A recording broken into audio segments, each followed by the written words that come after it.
আসসালামু আলাইকুম। আমি আমার বন্ধুদের সাথে একটি সত্যি কথা শেয়ার করি। ভাবলাম অনেকক্ষণ বসে, বসে আসলে শেয়ার করব কিনা? শেয়ার করলে কে কি মনে করেন? হয়তোবা বলবেন যে আমি মিথ্যা একটা কথা গল্প করছি বা ভিডিও বানাইছি। আসলে আমি সত্যি কথা বলতেছি ভাই, আমি আজকে সকালে এই যে ফ্রিজের থেকে নামিয়ে ২ টা মুরগি ভিজিয়েছি আর বড় এক ফোল্টা শিং মাছ ভিজিয়েছি। এগুলো একদম শিং মাছ ছিল।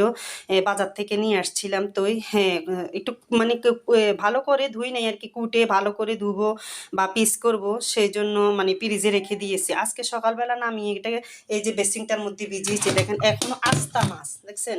এখনো আস্তা মাছ, একদম শক্ত, বরফ মানে গলে নাই তেমন। তো এখানে ভিজিয়ে রেখে আমি বিভিন্ন কাজকর্ম করছি। সে সাথে, সাথে আসি, দেখি অনেকক্ষণ পরে আসি এগুলা কুটবো, দেখতেছি যে আমার মাছের পোলটাটা নাই। এখন চিন্তার বিষয় হচ্ছে যে আমার ঘরে কখনো বিড়াল ঢুকে না, মানে আছে মানে নাই যে ঢুকে না এমন নয়, এখন বিড়াল নাই। সব দরজা জানালা ব্লক থাকে। তো আমি কাজকর্ম করলেও অনেক সময় দেখা যায় আমি বাইরে হইতে দরজাটা মানে বাইরে দিয়ে বন্ধ করে যাই। কিন্তু এখন চিন্তার বিষয় একটা যে আমার মাছের পোলটাটা কি হচ্ছে? এখন অনেকে বলতেছে যে এটা মানে কোনো হাওয়া জাতীয় জিনিসে নিয়ে গেছে। অনেকগুলা মাছ ছিল। খুব আফসোসের বিষয় লাগতেছে, এখন ভয়, ভয়ও লাগতেছে। আসলে জিনিসটা নিয়ে এখন কি করব বিবেচনা করতেছি। আপনারা বলবেন, অবশ্যই কমেন্টে বলবেন এটা কি করা যায়। তো ভয় এটাই লাগতেছে যে মানে এই যে হাওয়া জাতীয় জিনিস, এটা আসলে কতটুকু সত্য কতটুকু মিথ্যা। অনেকে সত্য বলতেছে, অনেকে মিথ্যা বলতেছে, হয়তো ভাবতেছি না মানে পারতেছি না। আর মাঝে মাঝে আমি বিভিন্ন ওয়াজ নসিবত শুনি যে এগুলা কুসংস্কার কথা। আর পৃথিবীতে হয়তো হাওয়া জাতীয় জিনিস না থাকলে পৃথিবী মানে হইতো না, কারণ এটা আল্লাহ তাআলা সৃষ্টি করে দিয়েছেন, অনেকে বলতেছে। তো যাক, আমি যেটা চোখে দেখি না সেটা নিয়ে আমি আর বেশি মানে ভাবনা চিন্তা করতেছি না, বলতেছি না। তবে ভয় একটাই লাগতেছে যে আমার মাছের পোলটাটা উধাও হয়ে গেল কোন জায়গাতে?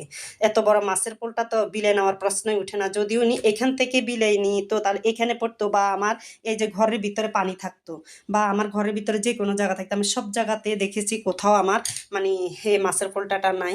তো সবাই অবশ্যই মানে বিবেচনা করে অবশ্যই কমেন্টে বলবেন ভাই এটা একটা সাজানো নাটক না।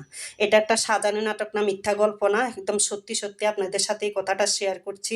এখন আপনাদের উপরে বিবেচনা রাখলাম কি করব। এখন অনেক টাকা পয়সা যাবে, কেউ বলছে যে 20,000 15,000 এ ধরনের, হ্যাঁ মানে ঘর বন করাইতে লাগবে। তো আসলে আমি এটা কখনো করাই নাই, যেটা সত্য কথা, কখনো এটা করাইও নাই। বা আমাদের শ্বশুরিক ফ্যামিলিতে এটা হয় নাই, অনেকে করাইছে যা চোখে মানে কানে শুনছি। তো সত্য মিথ্যা আসলে এখনো বিবেচনা করতেছি না। তো যাক, সবাই দোয়া করবেন। আর অনেক টাকা পয়সা, কিন্তু এভাবে টাকা কোত্থেকে আনবো?